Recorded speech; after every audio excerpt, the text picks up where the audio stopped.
அப்போ நான் வரும்பொழுது விசுவாசத்தை காண்பேனோ, நான் வரும்பொழுது விசுவாசத்தை காண்பேனோ. அந்த விசுவாசமே அவரோட சாயல் தான் உங்களுக்குள்ள.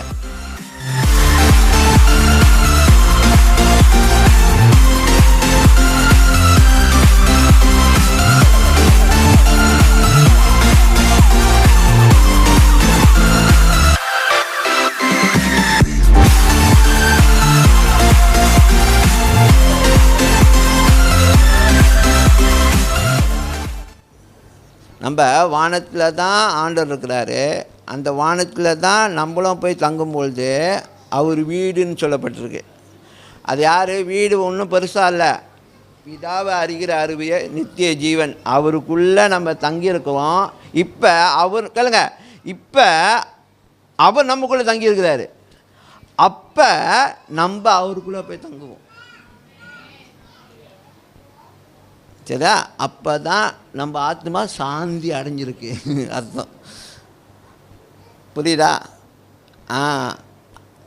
இல்லைன்னா நீங்கள் என்னத்தை தான் போய் கதவு தட்டினாலும் ஒன்றும் ஆகாது. ஏன்னா பாருங்க, இதாங்க உங்களோட குவாலிஃபிகேஷன். வேறு எதையும் தேடாதீங்க. நான் ஆயத்தமாக இருக்கிறேன்னா, ஆண்டவரே நீங்கள் வருகிறதுக்கு என்னை ஆயத்தப்படுத்துங்கள், ஆயத்தப்படுத்துங்கள், உபவாசம் எடுத்து கண்ணீரோடு ஜெபிக்கிறேன்னு நான் ஆயத்தப்படுத்துங்க. அதெல்லாம் பண்ணாதீங்க. அந்த மறுரூப அனுபவத்துக்கு இடம் கொடுத்தாலே போதும். நாளுக்கு நாள் அவரோட பயணம் பண்ணுறீங்களா, அந்த அனுபவம் மட்டுமே போதும் உங்களை தகுதிப்படுத்த. ஏனென்றால் அந்த அனுபவம் மட்டும்தான் உங்களை அவர் சாயல் கொப்பாக மாற்றும். அப்போ நான் வரும்பொழுது விசுவாசத்தை காண்பேனோ, நான் வரும்பொழுது விசுவாசத்தை காண்பேனோ. அந்த விசுவாசமே அவரோட சாயல் தான் உங்களுக்குள்ள.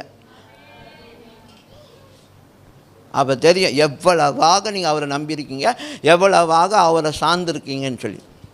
சொன்னல, விசுவாசத்துக்கு 2 வார்த்தை இருக்குது, பிலீஃப், ட்ரஸ்ட். எவ்வளோ அவர் நம்பியிருந்தீங்க, எவ்வளோ அவர் சார்ந்திருந்தீங்க, அவருடைய சாப் உங்கள் மேலே காமிக்கும். அப்போ இயேசு நாமம் இருக்காலாம் தெரியல, அவராகவே உங்களை மூலமாக வெளிப்படுறத அவர் பார்க்கணும். அவர் பார்க்கும்போது அவர் கண்ணாடி முன்னுக்கு நின்று பார்க்குற மாதிரி, ஏய் உன்னை பார்க்கும்போது ஏன் மாதிரி இருக்கே, welcome come into my rest. என்னுடைய இலைப்பாறுதலுக்குள்ளே, அதான் சாந்தி. அந்த இலைப்பாறுதலுக்குள்ளே வா, சாந்தி அடையிற நிலைக்கு வா. ஹல்லேலூயா. சும்மா பேர் வச்சுருக்கிறவங்களாம் அடைய முடியாது.